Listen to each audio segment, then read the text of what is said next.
Allez, on va commencer. Bismillahirrahmanirrahim. Alhamdulillahi Rabbil Alamin. Wassalatu wassalamu ala Rasulillah wa ala alihi wa sahbihi wa man walah, amma ba'd. Alors, on se retrouve ce soir, Inch'Allah, pour une nouvelle vidéo, une nouvelle traduction de vidéo qui sera relativement courte. Je ferai des petites réflexions entre-temps sur la vidéo, mais bon, il n'y a pas besoin il y a pas besoin de grand-chose. Donc, c'est une vidéo du Cheikh Haytham Talat. En réponse à... alors il y avait une association qui s'appelait FIQ, c'est un jeune Marocain qui s'amusait à propager des ambiguïtés sur l'islam. Et il a fait quelques vidéos pour lui répondre, en fait, pour démonter, pour arracher les racines de ces ambiguïtés, et parmi celles-ci, l'ambiguïté sur la peine de l'apostasie. Alors, alaykoum salam wa rahmatullahi wa barakatuh. Alors, c'est... Ah d'accord, c'est ouais, le chat YouTube. Hop, est-ce que je vais juste régler ça?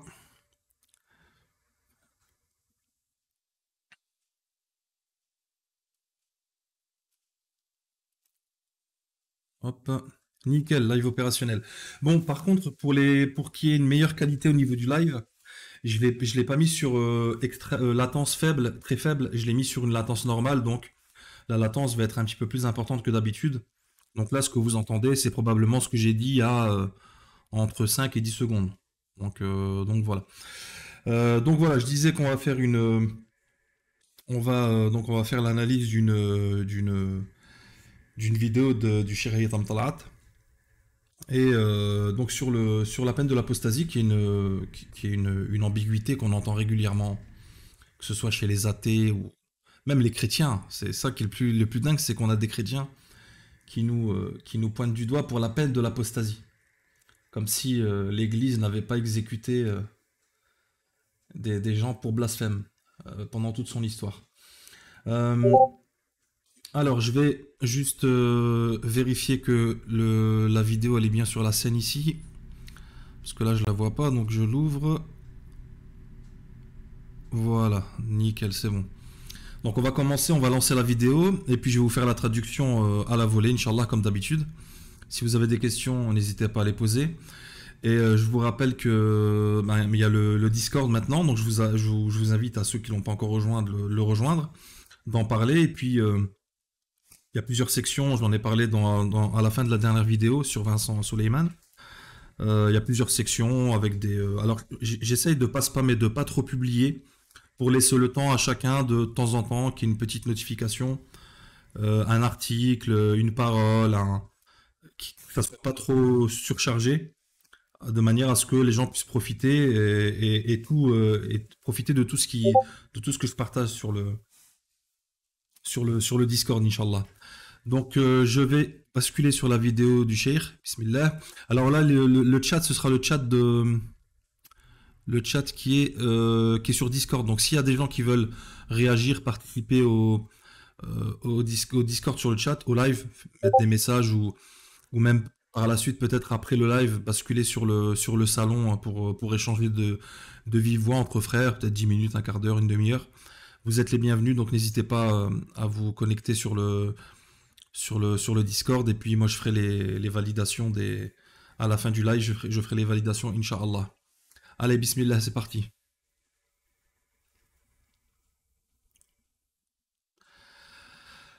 Wa alaykoum salam wa rahmatullahi wa barakatuh. Moby Dick, la gare demeure mais ne se rend pas. Wa alaykoum salam wa rahmatullah. Marhaban bikoum les frères. Allez, on est parti. Sur Discord, c'est tout bon. Tout le monde est OP. Utopiste, Noebius, Frenchman, Bilal, Marhaba. N'hésitez pas à participer au, euh, au live avec les messages, Inch'Allah. Alors par contre sur le Discord, je vous le rappelle, je l'ai dit tout à l'heure, je vous le rappelle, vous entendez l'audio mais vous ne verrez pas la vidéo. Parce que quand je mets une vidéo sur Streamlab, en fait vous sur Discord, vous n'entendez pas le son de la vidéo. Donc même si je vous la diffuse en, si je la diffuse en webcam, c'est-à-dire que si vous voyez l'écran, vous n'entendrez pas le son de toute façon. Donc je vais upload la vidéo sur Discord, ça va pomper du débit. Moi, comme on n'a pas encore la fibre ici, je suis au bled, donc ça va faire galérer sur le live. Donc si ça vous va, de toute façon, je fais la traduction. Donc si vous voulez juste écouter, genre éteindre l'écran et puis écouter, c'est nickel. Si vous voulez voir la vidéo et entendre le cheikh parler, vous basculez sur YouTube, Inch'Allah. Voilà, l'image d'entrée est affichée sur YouTube, c'est exactement ça. Allez, on commence. Hop. السلام عليكم. الا كان شي واحد مسلم تاخذ القرار ديال انه ما يبقاش مسلم عاد النظر في العقيده ديالو خرج من الاسلام، المسلمين كيحترموا بزاف هذاك القرار ديالو، كيعتبروا هذيك حريه شخصيه. هذه أشهر Voilà, bon, lui, il commence avec son ambiguïté sur la liberté personnelle, en gros, la liberté de conscience. Donc, il met en cause la condamnation de l'apostat. Donc là, la réfutation, la réponse à ça, c'est une vidéo, regardez, elle fait 4 minutes 11. Bon, nous, ça va prendre plus de temps puisqu'il faut faire la traduction et puis moi, je vais rebondir avec quelques commentaires. Donc, ce soir, c'est pas un live très... je voulais faire en fait deux sujets différents. Mais je me suis dit que c'est bien des lives comme ça qui durent pas forcément 1h30, 2h. Même si ça dure une demi-heure, 40 minutes, c'est très bien, c'est plus léger à regarder. Et puis après, on pourra en parler par la suite sur le Discord. Donc il va commencer la réfutation et c'est parti. شبهة إلحادية. لماذا حد الردة؟ أليس الدين حرية شخصية؟ Alors ceci est c'est pas là l'ambiguïté la plus célèbre des athées en fait, et des kofars en général, c'est pourquoi la peine de l'apostat, pourquoi la peine pour l'apostasie, la religion n'est-elle pas une liberté personnelle?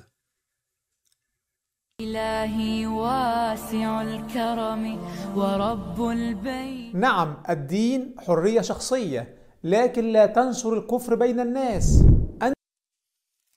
Donc il dit oui, effectivement, la religion est une liberté individuelle, mais tu n'as pas à propager la mécréance parmi les gens. أنت هنا تعتدي على حرية الآخرين، تسلب آخرتهم، تضيع على الناس آخرتهم، وهذه جريمة أشد من القتل. قال ربنا سبحانه: والفتنة أشد من القتل. Donc il dit, à partir du moment où tu propages la mécréance, tu transgresses, tu empiètes sur la liberté des autres, tu leur dérobes, tu leur fais perdre leur vie dans l'au-delà. Et ceci est un crime bien plus grave que le meurtre. Notre Seigneur Azza wa Jal a dit wal fitnatu ashaddu min al-qatl. Et la fitna ici qui est ce qui est voulu comme est rapporté dans le tafsir du prophète sallallahu alayhi wa sallam, c'est le shirk ici. La fitna est pire que le meurtre. Donc en gros, de manière générale, la fitna, donc le shirk, le kufr, l'égarement, est pire que le meurtre. فتنة المسلم عن دينه أشد عليه من قتله. إذا أردت أن Donc éprouver et tenter le musulman au sujet de sa religion est plus grave pour lui que de le tuer, du point de vue du musulman. Et c'est ça que les non-musulmans ont du mal à comprendre. C'est que nous, c'est pour ça même quand on parle avec eux de blasphème, quand on parle par exemple des moqueries, les caricatures, etc. En fait, ils ne comprennent pas en fait D'ailleurs récemment, je fais une parenthèse, la conversion dont tout le monde a entendu parler d'Andrew Tate. Bon, en tout cas, ceux qui suivent un peu la da'wa anglophone sont au courant. Et lui, ce qu'il trouvait, une des raisons qui l'ont poussé à devenir musulman, parce que je crois que j'ai entendu que c'était la personne, la célébrité qui était la plus recherchée sur Google. C'est-à-dire que c'est quelqu'un qui est très suivi par les jeunes, genre les 16-25 ans. Il est très populaire chez les 16-25 ans. Il s'est converti récemment à l'islam, et parmi les raisons, les causes qu'il donnait à sa conversion, il disait que le fait que les musulmans rigolent pas avec leur religion, ils rigolent pas avec le blasphème, ils n'acceptent pas qu'on se moque de leur religion, etc. Et donc voilà, je voulais faire une parenthèse sur ça, sur le fait que le musulman, lui, ne rigole pas avec sa religion, et donc tenter éprouver le musulman sur sa religion et lui faire perdre son au-delà, c'est plus grave que de le tuer. أن تعبد حجرا فاعبده في منزلك، من سيبحث خلفك. أما أن تعلن إلحادك وتنشر الكفر بين الناس وتضحك على البسطاء فهنا الإسلام يجرم هذا الأمر. مشكلة Donc il dit, toi si tu veux adorer une pierre, C'est ça qu'il faut comprendre, que les non-musulmans doivent comprendre sur la peine de l'apostasie et la raison. Toi, tu vas adorer une pierre. Tu peux adorer la pierre dans ta maison. En gros, tu as ta liberté religieuse chez toi. Tu fais ce que tu veux. Il n'y a personne qui sera derrière toi. Il dit qui sera derrière toi pour te surveiller et vérifier ce que tu fais. C'est-à-dire que chez toi, tu fais ce que tu veux. C'est entre toi et Allah. Personne ne te demandera des comptes si ce n'est Allah Azza wa Jal. الملحد أنه يريد أن يحاكمنا نحن لتصوره هو الشخصي. الملحد يرى أن أي إضرار دنيوي Alors, je reviens en arrière. لم يجرم هذا الأمر. مشكلة الملحد أنه يريد أن يحاكمنا نحن هنا الإسلام وتنشر الكفر بين الناس وتضحك على أما أن تعلن إلحادك وتنشر الكفر بين الناس وتضحك على البسطاء فهنا الإسلام يجرم هذا الأمر. Voilà, donc il dit, après avoir dit que si tu vas adorer une pierre chez toi, tu l'adores, il n'y a personne qui cherchera après toi. Quant au fait de manifester ton athéisme et ton coufre, en fait, et le propager la mécréance parmi les gens et te moquer des gens simples, des gens de la populace, alors ça, ceci est criminalisé par l'islam. مشكلة الملحد أنه يريد أن يحاكمنا نحن لتصوره هو الشخصي. Voyez, le problème de l'athée est qu'il veut nous juger, nous, il veut nous gouverner, nous, avec sa vision personnelle des choses. Et là, une parenthèse. Vous l'aurez remarqué, ça c'est le complexe de supériorité de l'athée ou du laïka. Il veut constamment t'imposer sa vision des choses. En fait, pour lui, la liberté, c'est juste la liberté de ce qu'il veut lui, pas les autres. D'ailleurs, on le remarque dans les médias français, les journalistes, les commentateurs de l'actualité, etc. sont toujours en train de donner leur avis sur la manière dont les autres populations veulent gérer leurs affaires. Récemment sur le Mali, ça m'avait marqué. Ils comprenaient pas pourquoi les Maliens voulaient que les Français dégagent. Ils comprenaient pas pourquoi. Et il y a justement entre guillemets un géopolitologue qui leur expliquait, mais il y a quoi que vous ne comprenez pas en fait? Il y a des populations, ce sont des populations musulmanes. Quand vous criez au scandale de la loi islamique, eux c'est, je veux dire, comment un musulman pourrait ne pas vouloir vivre sous la loi islamique? Donc vous avez du mal à comprendre avec votre modèle occidental et votre modèle laïque. Mais il faut comprendre que le musulman, lui, il a envie de vivre selon la législation islamique. Et il avait l'air d'avoir du mal à comprendre ça, en fait. Donc ils veulent imposer leur vision des choses aux autres, leur imposer leurs mœurs, leur démocratie, leur laïcité, etc. الملحد يرى أن أي إضرار دنيوي بالبشر هو فقط الذي تلزمه العقوبة. لو ضربك إنسان أو سبك لابد أن يعاقب لأنه يؤذي جسدك، يؤذي شرفك. Donc l'athée, lui, il estime que seuls les maux, en fait, seules les atteintes, les nuisances qui sont liées à ce bas monde, elles impliquent le châtiment, la punition, la réprimande. Mais si une personne, par exemple, t'insulte, te frappe, pour l'athée, il est impératif que cette personne soit punie. Parce que elle te cause du tort physiquement et elle cause du tort, elle touche à ton honneur. Et ça, on est d'accord avec ça. أما أي إضرار بدين الناس، أي تشكيك للبسطاء، أي إلقاء أكاذيب بينهم، فهذا عند الملحد جائز. حرية تعبير، حرية شخصية. Il dit par contre, concernant toute atteinte à la religion des gens, le fait de créer du scepticisme dans la tête des gens, de créer des doutes parmi la population, de propager toutes sortes de mensonges parmi les gens. Alors tout ceci, selon l'athée, c'est la liberté d'expression, comme il dit. C'est la liberté personnelle. Ça veut dire faire perdre la vie dans l'au-delà des gens, il n'y a aucun problème. C'est liberté personnelle. D'ailleurs, donc là, ça c'est mon propos.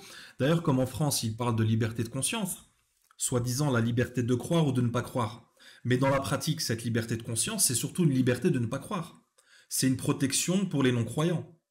D'être sûr que la loi, le système les protège des croyants. Mais c'est pas une liberté, c'est pas une protection pour les croyants eux-mêmes.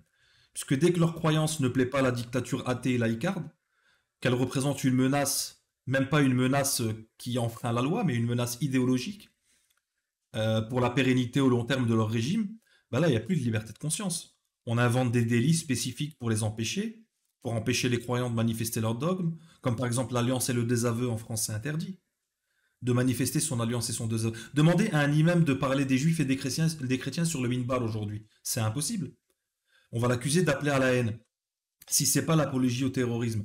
Alors que c'est dans un contexte religieux, bien entendu, si un imam parle des juifs et des chrétiens sur un minbar, c'est pas pour viser les communautés juives et chrétiennes de France, c'est dans un contexte religieux. Dans le Fatiha, quand on voit l'exégèse de le Fatiha, nous on la récite combien de fois par jour? 17 fois, minimum. Ghayril maghdubi alayhim waladdallin. On parle des juifs et des chrétiens combien de fois même si on cite pas Yahoud ou An-Nasara, on parle d'eux dans notre prière en tant que dans une invocation pour demander à Allah Azza wa Jal de nous épargner d'être parmi les égarés et ceux qui ont couru la colère d'Allah. Donc, et ça, c'est impossible de tenir ces discours dans une mosquée, par exemple. Alors que c'est tout à fait légitime pour une religion de parler des autres religions. Ça, c'est la guidée, ça, c'est l'égarement, ça, c'est l'au-delà, ça, c'est le paradis, ça, c'est l'enfer. Tout sans forcément pointer du doigt une communauté, mais de parler de parler d'eux de manière générale. Et ça, c'est impossible. Donc, il n'y a pas de liberté de conscience, liberté de culte, etc. Donc, le simple fait de citer des versets et des hadiths peut vous valoir pardon, une garde à vue. Donc oui, liberté de conscience, mais très très limitée pour les musulmans. تضييع آخرة الناس ما في مشكلة، حرية شخصية. هذا التصور الأعوج المريض غير العادل نتيجة الرؤية الإلحادية للعالم من حولنا. فالملحد لا يقبل أن تضيع دنيا الناس، لكن بمنتهى الأريحية يقبل بل ويحض على تضييع آخرة الناس. Et il dit donc cette vision tordue et malade et inéquitable de l'athée, en fait, c'est le résultat de la vision athée du monde autour de nous. Donc il dit cette vision des choses de s'attaquer à la religion, d'apostasier de manière dans la population comme ça de manière publique, il dit le fait de légitimer ça, c'est une vision tordue et malade et inéquitable, et c'est le résultat de la vision athée du monde qui nous entoure. L'athée, lui, n'accepte pas que tu fasses perdre la dunya des gens, parce que pour lui, tout est matériel. Donc tout ce qui est lié à ce bas monde, il ne l'accepte pas. Mais il accepte avec une grande générosité, une extrême largesse, et il s'efforce même à faire perdre aux gens leur vie de l'au-delà. Et en fait, malheureusement, les musulmans aujourd'hui ont été influencés par ce type de réflexion. Au point même où l'interdiction pose problème à beaucoup d'entre eux, par exemple. Si tu frappes ou tu insultes quelqu'un, le musulman désapprouve cela, c'est normal, c'est très bien. Mais si tu propages le coufre, l'égarement, l'innovation, les péchés, etc., et qu'il voit des gens interdire, condamner, rappeler, etc., des fois, ils te sortent de quoi tu te mêles, c'est pas tes affaires, laisse les gens tranquilles, seul Allah juge. Et cette posture et cette croyance erronée sur le jugement d'Allah, que seul Allah juge. Ouais, Allah est le seul juge Yawm al-Qiyamah. Le seul juge, c'est Allah Azza wa Jal Yawm al-Qiyamah. Mais dans ce bas monde, les gens se jugent. On est obligé de se juger. Je fais une parenthèse sur le jugement. In ja'akum fasiqun binaba'in fatabayyanu. Allah Azza wa Jal dit, si un pervers vient à vous avec une nouvelle, alors éclaircissez, de peur de causer du tort, de faire du mal avec une fausse information.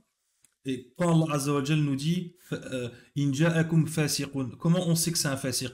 Si je ne juge pas, parce qu'il n'y a que Allah qui juge. Si je dis pas lui c'est un fasiq, lui c'est un salih, etc. Si je ne peux pas juger les gens, lui c'est un kadhab, etc. Par exemple, la science du hadith. Ceux qui ne l'ont pas vu, je vous invite à regarder la vidéo sur la science du hadith, sur la manière dont les hadiths sont authentifiés, la chaîne de transmission, etc. Si les savants du hadith ne font pas la critique et l'éloge des rapporteurs, comment on peut accepter les textes qui nous sont transmis du prophète alayhi salatu wassalam, si on ne sait pas qui est de confiance, qui est un menteur, qui a une bonne mémorisation, etc. Donc, le fait de juger, le jugement, maintenant, si on juge les intentions, là, c'est autre chose, on ne juge pas les intentions. Nous, ce qu'on juge, c'est les actes. Voilà. Quelqu'un qui vole est un voleur. Quelqu'un qui ment est un menteur. Non pas pour se rassurer soi-même et le condamner dans le sens où c'est être fier parce que c'est un voleur ou un menteur, mais c'est juste qu'on est obligé de le juger. Même si on ne le dit pas, on est obligé de le juger. Et si un menteur me parle, et je sais qu'il est un menteur, mais si je ne l'ai pas jugé menteur, comment je fais pour prendre garde aux propos qu'il va me dire? Donc voilà, c'était une parenthèse pour dire que voilà, il faut le jugement appartient qu'à Allah, mais nous, en tant qu'êtres humains sur cette terre, on juge. Le jugement n'appartient pas qu'à Allah, dans le sens où on juge et en fonction de ce qu'Allah Azza wa Jalla nous a révélé. On juge en fonction de la législation d'Allah. Allez, on reprend la vidéo. الدين يجرم من يعرض دنيا الناس للخطر ويجرم أيضا من يعرض آخرة الناس للخطر. Voilà, donc il dit la religion criminalise celui qui représente un danger pour la dunya des gens, mais pas que, elle criminalise également celui qui représente un danger pour la vie des gens après la mort. Et voilà la perfection de la législation islamique. L'être humain n'est pas que physique, il est psychique et spirituel. Donc tout comme nos corps ont besoin d'être nourris, protégés, défendus, notre âme en a également besoin. On voit bien qu'à notre époque, l'époque de l'opulence, du matérialisme, de la consommation, tout ça, ça suffit pas aux gens. Les gens sont malheureux, ils consomment des drogues, des antidépresseurs. J'avais vu une étude où, elle est connue cette étude, que les Français sont les plus grands consommateurs d'antidépresseurs en Europe si c'est pas au monde.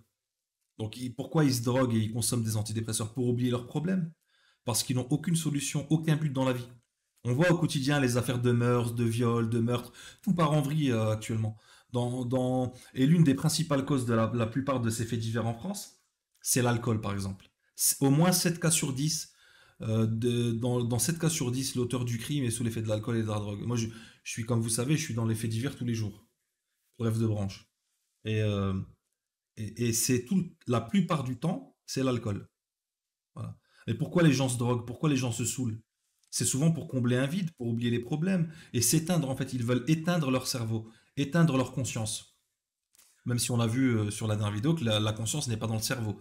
Mais le cerveau fait le lien entre la conscience et les réactions, donc les actes et les paroles. Donc si on éteint le cerveau, on n'a plus de... La conscience n'a plus de... Elle est brouillée, il y a plus de lien avec le reste. Donc, on voit quand dans ces sociétés occidentales dirigées par l'athéisme, que seul l'aspect matériel éphémère est considéré et que ce qui cause tous ces problèmes et qui finissent par impacter même ce qui est matériel, donc comme la vie et les biens des gens, etc. Allez, on reprend. أيضا الإسلام دين ودولة وتشريع، فمن حقه أن يشرع العقوبات على من يخرج عليه، كما أن العلمانية في النظام العلماني دولة وتشريع، فالعلمانية تضع قوانين لتجريم من يخالفها. Donc il dit, donc, et en plus de ça, et là c'est ça qui est important dans la réfutation de cette ambiguïté de la peine de l'apostat. Même nous en tant que musulmans, c'est important de comprendre aussi la différence. Parce que là, ikraha fi din, il n'y a pas nulle contrainte en religion. فَمَنْ شَاءَ فَلْيُؤْمِنْ وَمَنْ شَاءَ فَلْيَكْفُرْ. Allah Azza wa Jalla, celui qui veut croire, croit, celui qui veut mécroire, mécroit. Et j'avais bien exposé dans la vidéo réponse aux ambiguïtés. Est-ce que l'islam doit et s'est propagé par l'épée, par la violence et la contrainte? Et je vous invite à ceux qui l'ont pas vu d'y retourner pour avoir plus d'informations sur le sujet. Mais l'islam interdit la contrainte. Interdit la contrainte. أَفَأَنْتَ تُكْرِهُ النَّاسَ حَتَّى يَكُونُوا مُؤْمِنِينَ. Il dit Allah Azza wa Jalla à son prophète alayhi salatu wa salam, est-ce toi qui vas contraindre les gens afin qu'ils deviennent croyants? Donc la contrainte n'est pas islamique. Donc, mais la peine de l'apostat n'a rien à voir avec la liberté de religion et la liberté de conscience. Et donc qu'est-ce qu'il dit là le cheikh? De plus, l'islam est une religion, dawla, un état et une législation.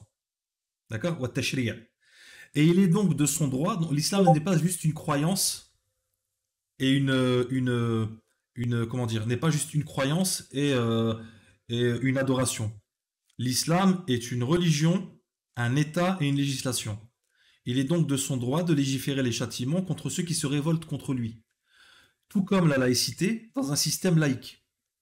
C'est un état et une législation. Alors, le shirk, quand il utilise al-ilmaniya, il parle bien entendu de la démocratie, la laïcité, tout ça, ça ensemble. Lui, il le cite comme ça, mais ça comprend bien entendu le système démocratique laïque. Donc celle-ci, cette laïcité, cette démocratie, elle établit bien des lois pour criminaliser ceux qui vont à son encontre. D'accord? Donc je fais juste une petite pause parce que je vais vérifier au niveau des... Ça va? Est-ce que vous m'entendez bien sur Discord? Dites-moi si tout est ok, il n'y a pas de coupure. Sur YouTube aussi, tout va bien?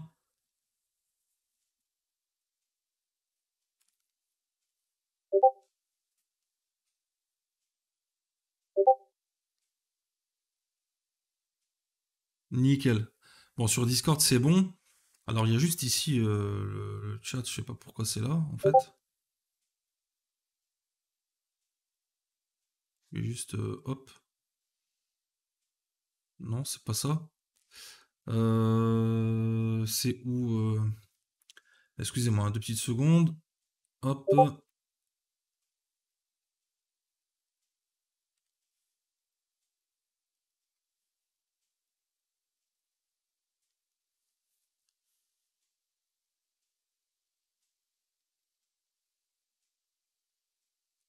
Je vais juste masquer ça.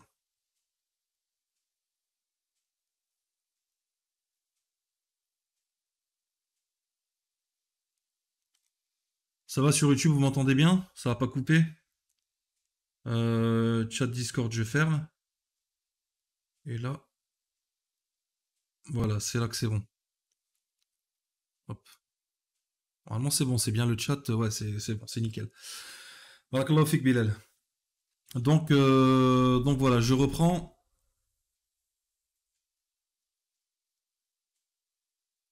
بل إن جيوش العالم العلماني تتحرك في الأرض شرقا وغربا ضد أي تهديد محتمل للقيم العلمانية وقتل. Il dit donc, juste avant, il avait dit que l'islam est une religion, un État, une législation. Et il dit que, d'ailleurs, même la laïcité, le système démocratique laïque, est un État et une législation. Et cet État, cette législation, donc ils établissent les lois pour criminaliser ceux qui vont à son encontre. Mais en plus de ça, il rajoute, les armées laïques se déploient d'est en ouest contre toute menace potentielle envers la pérennité du système laïque, c'est-à-dire du système démocratique laïque. Et c'est pour ça que dès qu'ils voient le bourgeon, la moindre tentative ou bien l'émergence de ce qui peut ressembler à un État islamique, ils sont tout de suite en alerte et en panique. L'une des premières choses, ou la première chose qui a été demandée par l'Empire britannique aux Turcs, ça a été de dissoudre le khilafat. Il n'y a pas de discussion. Il est hors de question pour l'hégémonie occidentale, qui bien entendu à la tête de laquelle il y a les États-Unis, il est hors de question de laisser le monde islamique se relever. Pourquoi? Parce que quand les musulmans sont attachés à leur religion et que l'islam est fort, ça donne ce que ça a donné pendant des siècles et des siècles. C'est la domination, et non pas par la force et par la contrainte, mais par la da'wah, par la science. Les musulmans ont brillé de mille feux pendant des siècles et des siècles. Et ils étaient attachés à leur religion comme on ne l'est pas aujourd'hui. Donc il n'y a pas de les armées des laïcs qui se déploient d'est en ouest contre toute menace potentielle envers la pérennité du système laïque. Et donc voilà, plus largement, les systèmes démocratiques, le mode occidental. D'ailleurs, ces armées ne se déploient pas uniquement pour cela, mais également pour imposer leur mode de vie aux autres. C'est-à-dire qu'on va aller civiliser les musulmans. Comme si les musulmans ont une civilisation depuis 15 siècles. On n'a pas besoin d'être civilisés. Allez, on reprend. قتل من أجل حماية النظام العلماني عشرات الملايين من البشر وقتل من أجل حماية النظام العلماني عشرات الملايين من البشر في شرق الأرض وغربها. Et des dizaines de millions d'êtres humains ont été tués pour la protection, la préservation du système démocratique et laïque, d'est en ouest. بل إن العلمانية تفرض عقوبات في أشياء بسيطة. انظر كم دولة علمانية تعاقب من ترتدي الحجاب. Il dit d'ailleurs, la laïcité légifère même des condamnations pour des petites choses, des choses infimes. Comme combien de pays laïcs condamnent par exemple celles qui portent le hijab. لأن قطعة القماش هذه تهدد القيم العلمانية. Parce que ce petit bout de tissu en fait menace la stabilité de la laïcité. والغرامات التي تفرض على من ترتدي الحجاب في بعض دول أوروبا باهظة. 3000 جنيه عقوبة ارتداء الحجاب. Et dit ces amendes, en fait, les condamnations, les amendes pour celles qui portent le hijab. Et lui ici, il s'agit du voile intégral bien sûr, mais c'est le hijab en fait. Il dit dans certains pays européens sont énormes. Elles atteignent les 3000 livres égyptiennes, 3000 livres égyptiennes, 150 €, comme punition pour avoir porté le voile. الملحد والعلماني يقبلان ذلك بكل أريحية، لكن لا يقبل نفس هذا الملحد ونفس هذا العلماني لا يقبلان عقوبة من يخالف النظام الإسلامي في دولة إسلامية. يريدان أن تكون العلمانية هي وحدها المشرع الأوحد. Par contre, l'athée et le laïc n'acceptent pas, ça en toute largesse, en toute générosité, en toute normale, quoi, en toute simplicité, ils acceptent ça, que les femmes qui portent le hijab soient condamnées, qu'on les empêche, qu'on leur mette une contravention. Mais ce même athée, ce même laïc n'accepte pas le châtiment contre celui qui enfreint le système islamique, dans un État islamique.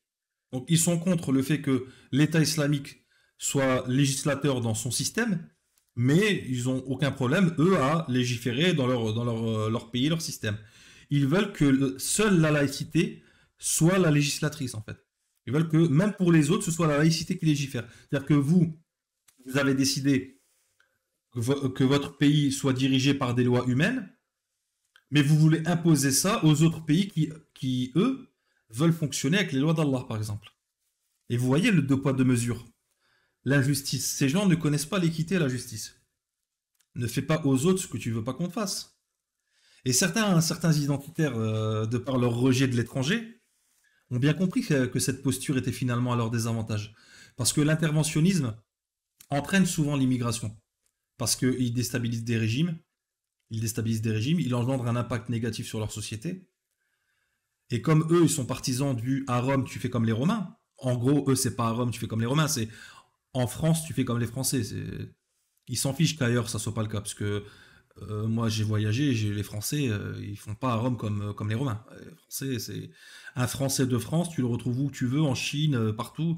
Ils vivent à la française, entre eux, communautaristes. Ils sont dans leur voilà, ce qu'ils reprochent à tout ce qui est basané ou un peu trop foncé en France. Donc eux sont partisans du à Rome, tu fais comme les Romains. Et donc comme qui veulent non seulement l'intégration mais aussi l'assimilation, bah, ils sont de plus en plus contre l'ingérence des pouvoirs occidentaux dans les pays musulmans. Voilà, ils ont de plus en plus voilà, on voit de plus en plus chez les identitaires qui sont quand on discute avec eux, ouais, qui disent ouais, moi je suis pour mêlez-vous pas de leur pays, de leurs affaires, ne faites pas d'ingérence, laissez-les dans leur pays, ils se débrouillent, mais ne nous les ramenez pas ici. Voilà. الإسلام دين ودولة وتشريع وله نظامه وله ضوابطه وله قوانينه ويجرم. Il dit l'islam est une religion, un état, une législation. Il a son système, ses règles et ses lois. كل من يريد أن يهدد نظامه فالإسلام له حق التشريع كما أن العلمانية لها حق التشريع وعقوبة من يخالفها وسن القوانين التي تحافظ على نظامها. Il dit donc il criminalise aussi quiconque veut menacer son système. L'islam a le droit de légiférer, tout comme la laïcité a le droit de légiférer, et de punir quiconque s'y oppose et de légiférer les lois qui protégeront son système. Alors quand il dit que la laïcité a le droit, c'est bien entendu du point de vue, c'est pas du point de vue religieux. On aura bien compris quand il dit, c'est-à-dire que la laïcité s'octroie le droit de légiférer. Tu vas pas imposer dans un pays qui est pas le tien de... Voilà, c'est ça que c'est surtout ça le message. Et ça me fait penser à l'arme nucléaire. Les pays qui la possèdent mais qui refusent que d'autres puissances la développent. Tu veux pouvoir être armé mais tu refuses ce même droit à ton voisin. Le summum de l'injustice. التي تحافظ على نظامها. الفرق فقط أن العلمانية غايتها فتح أسواق، نهب ممتلكات، الحصول على بعض المصالح المادية. Il dit donc, après avoir dit que l'islam est une religion, un état, une législation, et qu'il a le droit de légiférer ses règles et ses lois pour protéger son système, tout comme le fait le pouvoir démocratique et laïque. D'accord ? La seule différence, en fait, entre les deux, enfin la seule, et pas des moindres, il dit donc la différence, c'est que l'objectif de la laïcité et des démocraties, c'est d'ouvrir les marchés, marchés des ressources, quoi, de piller les ressources et d'acquérir, d'obtenir ses intérêts matériels. C'est la différence entre l'islam et la laïcité. Et qu'est-ce qu'il va dire ensuite concernant l'islam ? أما الإسلام فغايته حفظ دين الناس، أن يحفظ آخرة الناس، أن يحفظ الدولة المسلمة. Il dit quant à l'islam, contrairement à la laïcité, il a pour objectif de préserver la religion des gens, leur au-delà. L'État islamique qui est donc l'islam a pour but de protéger la religion des gens et son état, son système. ومن حق النظام الإسلامي أن يحافظ على أركانه وأن يمنع العبث بأصول الملة، فكل أمة تضع الأطر التي تحافظ بها على نظامها، هذا بديهي. Voilà, et la vidéo est terminée. C'était, comme je vous ai dit, c'était court. Et donc, il termine en disant que l'islam, donc lui, a pour objectif de préserver la religion des gens. D'accord? Et puis il dit, l'État islamique a donc le droit Bismillah, alhamdulillah, wassalatu Oh, wassalamu ala rasouli. pardon. Donc l'État islamique a donc le droit de protéger ses fondations, ses fondements, ses piliers, et qui vont lui permettre de préserver, en fait, cette société. Et ça, c'est la base, en fait. C'est quelque chose de tout à fait naturel. Il n'y a pas de... C'est même pas normal d'en discuter. Alors, attendez, je reprends tout de suite. Alors, est-ce que ça a été clair? Est-ce que vous avez des questions, les frères et sœurs, sur Discord et sur YouTube? Bon, les frères sur YouTube, je vais arrêter le live puisque la vidéo est terminée. Et et nous, on va discuter sur Discord. Donc, si vous voulez nous rejoindre, Inch'Allah, vous êtes les bienvenus. Barakallahu fikum pour avoir regardé la vidéo. N'oubliez pas de liker et de partager. C'est un peu embêtant à chaque fois de le dire, mais voilà, ça permet de faire connaître la chaîne, pardon, et ça contribue à la da'wa. Et puis n'hésitez pas à nous rejoindre sur le Discord, j'en ai parlé dans la vidéo précédente. Et puis voilà, pour profiter des contenus, que ce soit des livres, PDF, des sujets sur le dogme, des fils sur voilà, certaines fatwas, des réponses à des ambiguïtés, etc., etc. Voilà, et puis je vous dis à la prochaine, Inch'Allah. Assalamu alaikum wa rahmatullahi wa barakatuh.